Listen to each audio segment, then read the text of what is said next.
Our region's business is sponsored by PNC for the achiever in you.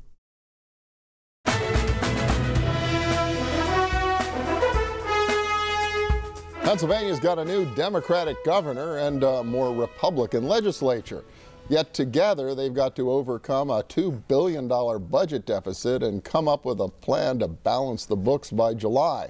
A few weeks ago, House Speaker Mike Turzai offered his take on the issue on this program. He talked about cost cuts, pension reform, and liquor privatization to get back into the black. Today, we're crossing the aisle to get the Democratic take on the challenges and strategies to address it. Representative Frank Dermody is back with us. He's Democratic leader of the Pennsylvania House of Representatives. Welcome back. Good to have you again. Good to be here, Bill. Good to be here. Yeah, we did this last year. We're talking about a big budget deficit, how you'd address it. So here you are again. We're talking about a big budget deficit, and now you're going to address it. So it's a lot more red ink again this year. Yes, it is. It's a lot more red ink, and it's too bad. And as we've talked last year, I think there were ways we could have avoided it. Choices were made that it resulted in this $2.3 billion deficit. So we have to find a way that's just to pay the bills. We have to come up with $2.3 billion. Yeah, that's a big number. Is it a terrifying number, or do you think there are ways to bridge the gap and make this work? Well, there are ways to bridge the gap, but there's not an easy way to bridge the gap, and we're going to have to work together with the other side of the aisle, with the Republicans, to make that happen. Tom Wolf, was just sworn in, and he has already taken steps to work with us. He's met with leaders from both sides of the aisle several times already. He's meeting with the rank and file members to get their take on what they think we should be doing in their districts. So we've already had more of a conversation and communication with this governor than probably had with the last one over the 4 years.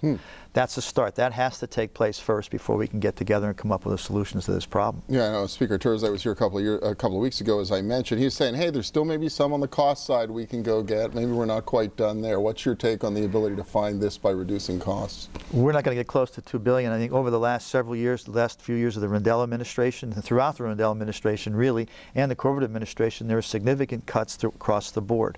And that's part of the problem. So, I mean, we'll look for any efficiencies we can. That's our job. We absolutely, government should be run as efficiently as possible, but I don't know that you get to $2.3 billion without revenues, and we have to figure a way how to do that.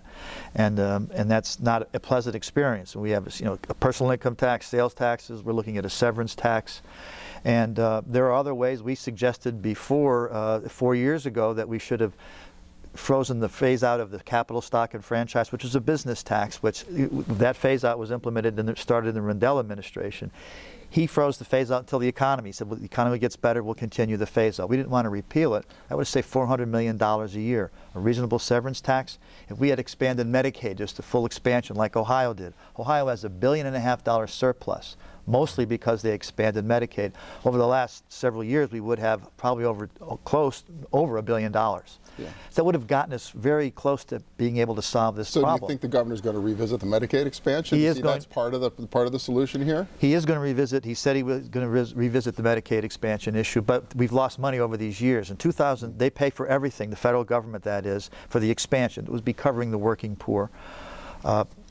Up 100% up to until 2017. Then they pick up 90% of the cost. So we've already lost that money, but it would be a significant input of revenue for the state and reduce costs there significantly as soon as he does it. And I know you mentioned the capital stock and franchise tax, and I know it's been years in the making. It's supposed to be completely phased out next year. There can't be that much money left that the state's getting. Is not there? much. Like, no, not this year. Last year it would have been about $400 million. That would have been a much bigger number. This year it's much less. There's 1/10 of 1% left for that. Yeah. You talked about a severance tax too. I know a lot of debate in Pennsylvania over that. I mean, I guess in general, do you think revenue's got to be part of this? I mean, do the voters just need to steel themselves that there's going to have to be a... I believe that, and I think telling people that it's not there is a fib, and you don't want to do that. I think that the revenue has to be a part of this to get to that number, and that's just to pay the bills. And I think this governor will come out in his budget address. He wants to start replenishing the funds for K-12 education. He wants to begin the process of restoring the corporate education cuts. And that's going to take additional revenue. And I don't know what he's going to propose with regards to that, but we first have to take care of the deficit that we have that will enable us to pay our bills right now. Now, another thing the speaker mentioned when he was here was the drum he was banging loudly the last time out, which is around liquor privatization or liquor reform. Do you think that has legs in this legislature with this governor? It'll have legs with the other side, and I think our caucus feels and the governor feels that right now, when we're broke, we have an asset here, a tremendous asset that after being ignored for 4 years and let it deteriorate, still comes up with about $551 million a year in taxes and profit for the Commonwealth of Pennsylvania. The numbers that they've been tossing around for selling it right now, $1 billion, maybe less than $1 billion, and it doesn't make sense. I mean, I think the governor is saying, even if you want to sell it, you give me a chance to improve it. Give me a chance to, we could increase sales by 250 million, profits rather, with a few things we could do to increase consumer convenience, and that's important here. They call it modernization, consumer convenience. We could do that immediately. We could make this a much more valuable asset, is what I'm saying. So if you believe we ought to sell it, give us 4 or 5 years and it'll be worth a heck of a lot more. I think it's worth saving the jobs.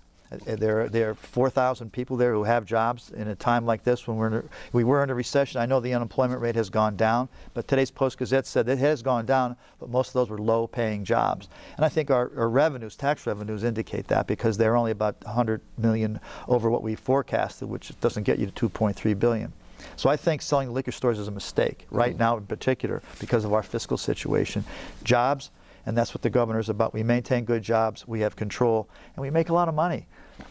All right. Wow. Well, plenty to debate. We'll be watching it from Pittsburgh when you all go at it. There will be a healthy debate on the liquor issue. Very healthy. We'll have to have you back as it gets a little closer. We see how all this shakes out. Frank Dermody, the Democratic leader of the House in PA. Thank you so much. Thank you, Bill. Yeah. And we'll be back in a minute with little dollars and cents. Stay with us.